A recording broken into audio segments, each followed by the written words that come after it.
Hi guys, I am Acharya. I am once again joined by my colleague Dhruva Prasad. We are here to review the fifth and final day of the fifth test match between India and England from the Edgbaston cricket ground in Birmingham. Well, quite frankly, I'm still recovering from what I just saw. Let's put things into perspective here. When day 5 began, England needed 119 runs with 7 wickets in hand. The new ball was still 23 overs away. Cut to 4:30 p.m. IST, Mr. Jonny Bairstow and Mr. Joe Root had struck unbeaten hundreds as England recorded its highest ever run chase in Test cricket, rendering that new ball absolutely obsolete.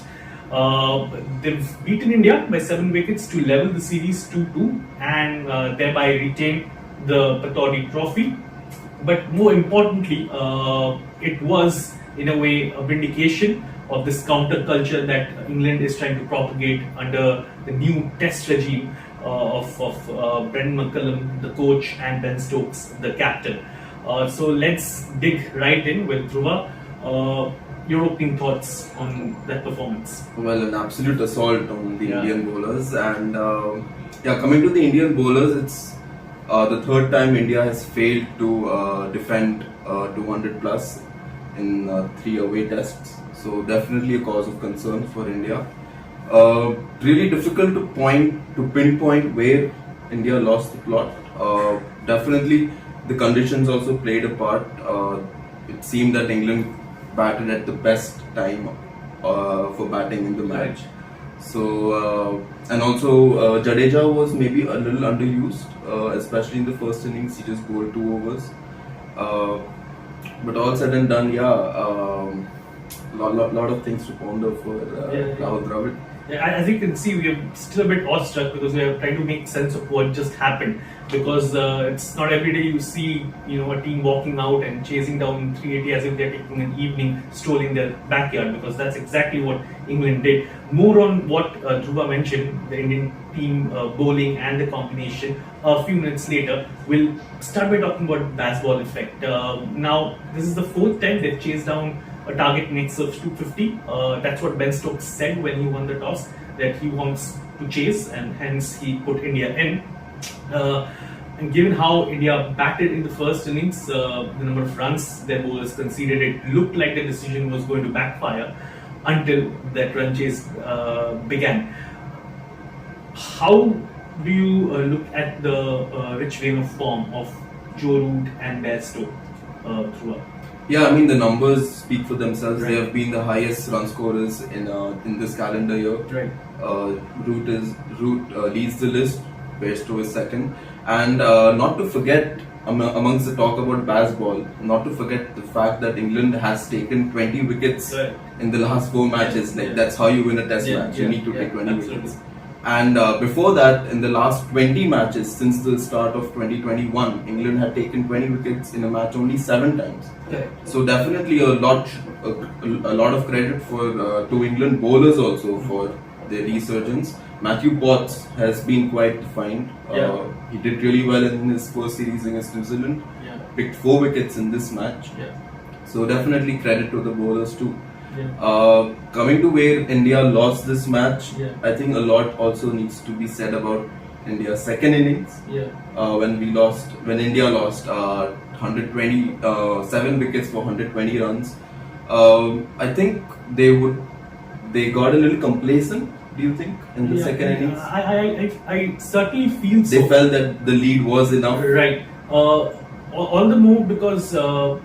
We've all seen the evolution of this England Test team, although the sample size is very small at the moment. So their real test really will be when they start travelling, more so when they play in the subcontinent, where the wickets and the conditions, of course, are going to be vastly different from what they have at home at the moment.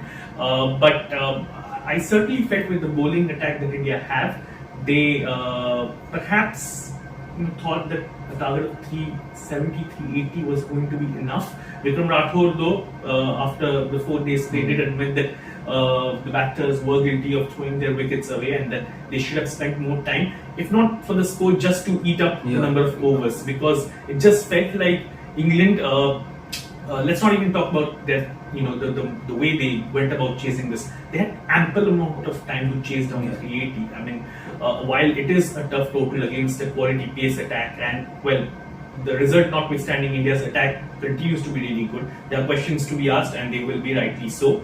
But they just had too much time to chase down the 380. And I mean, let's not forget, they didn't even let lunchtime come on day 5. Come on, I mean, that was just some ridiculous kind of, and in a good way, of course, power hitting that I've seen in a long time. Just a few more points on Root. This was his 9th Test 100 against India. That's the most number of hundreds by any batter against India in Test cricket. This was his 4th 100 of the series. He's racked up more than 700 runs, of course, and he was rightly so, the player of the series. And this was his 11th 100 since the start of 2021. And he's making a very strong case for completely overturning the order of that Fab Four, because the other members of that list, Kane Williamson, Virat Kohli, and Steven Smith, haven't really been scoring that heavily. So that speaks volumes about Root's form. One more thing that didn't really go India's way, you can say, is that they ran into an informed Jonny Bairstow. When the Test series began last year, which itself is bizarre, talking about a 5-match series in 2 parts. But when it began in 2021, Bairstow was nowhere near the batter that he is right now. But he seems to be playing with a different kind of freedom at the moment. This was his 2nd 100 of the Test match, and the Indian bowlers just didn't seem to have any answers to him. In retrospect, do you feel there was a case for playing Ravichandran Ashwin in the 11? Looking at how things have gone, he definitely can add to with the batting, and we could do with maybe a spinner in this lineup. Shreyas Iyer he still has to find his stride in Test cricket. Has to figure out the short ball. Correct. So I think Ashwin could have been an option. And let's not forget, Ashwin himself has quite a few Test hundreds under his belt, so he's no muck with the bat. He can hold his own. But we do have the benefit of hindsight here. The team didn't. But I did feel, just to go back to your previous point that you made a few minutes back, I did feel Ravindra Jadeja was underused. He could have bowled a lot more overs, given the rough that was developing outside the off stump. Having said that, full credit to the way England played. They committed to that idea. Of course, we've been talking about Bazball, and although I'm not a big fan of that term, they surely could come up with a better term than Bazball. But at the moment, they've got players who are buying into that philosophy. That's very important. I mean, they didn't look any further than their own ODI team, which was a product of a change in culture. 2015, that ouster from the World Cup in Australia set in motion a lot of things, a lot of systemic changes that were made at a macro and micro level that eventually led to them winning the trophy at home in 2019. We're talking about something similar happening with the Test team, although it's a different format. They have to understand that, like ODI cricket, where you can maintain that high octane approach throughout a Test cricket, because of the sheer nature. We'll have different sessions coming in, different conditions, different bowling attacks, trying different tactics. So you can't always go bang, bang, bang. But also another theme that has been seen is that the pitches have been flatter this summer. That has definitely played into the whole Bazball theory a lot. And I think going forward is with the tour of Pakistan coming up for England, this theory will be put to the test. Right, absolutely. It's a good point that you mentioned about the pitches. Of course, in the subcontinent, you're not going to get these wickets and expect teams to be wary of England's approach, and now they'll be more careful about dishing out tracks that are batter friendly. That's one thing that they have done to oppositions. They'll think twice before creating flat tracks. But a bit more on England's ultra-aggressive approach. Josh Butler has been out of the scheme of things as far as Test cricket is concerned, and he seems to be someone who can be the torchbearer of this method. Of course, they have got Bairstow, the captain, who's living this philosophy. But I think if England continue with this method in Test cricket, we might soon see Butler back in the scheme of things as far as red ball cricket is concerned.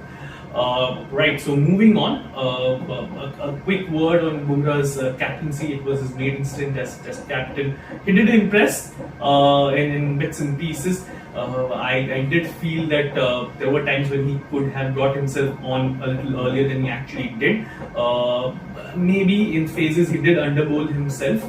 But all in all, I mean, it's too small a sample size to comment on how good or how not good Captain Bumrah will be in the future. So moving on to the World Test Championship, because well, that's what these teams are playing for, right? So what do you make of India? Of course, still in the hunt for the place in the finals, Still in the hunt, struggling but now. yeah, they're still positioned third, but Right. they've made their life a little harder after losing this Yeah. match, because Australia and South Africa are well in the lead. Yeah. Australia has the Tour of India coming up next year, and that will be very important because well, India would need to win, would want to win 4-0, Yeah. because Pakistan is also catching up. They are just fourth, just 2 percentage points away, and they have a relatively easier assignments coming up. They play England and New Zealand at home, which will test the Bazball theory Yeah. in spin-friendly conditions, and then they play Sri Lanka away, Yeah. and that's a country where they won a series the last time they went. So India has its task cut out when it comes to qualifying for the WTC final. Right, and as far as the WTC final is concerned, England, of course, are more or less out of contention. So for them, really, it's another chance to try their new philosophy and see how it works, whether it works in different conditions and the things they need to change to adapt. Well, that would be all from our side, really. I would leave you guys with one final quote from Bairstow that stood out for me. This is from the post-match presentation. He said, teams can be better than us in Test cricket, but they won't be braver than us. So that seems to be an excellent sales pitch for the Bazball effect that England is trying to woo people with. Well, that would be all from our side. It was great, bringing all the tidbits from the test match, the analysis and the review.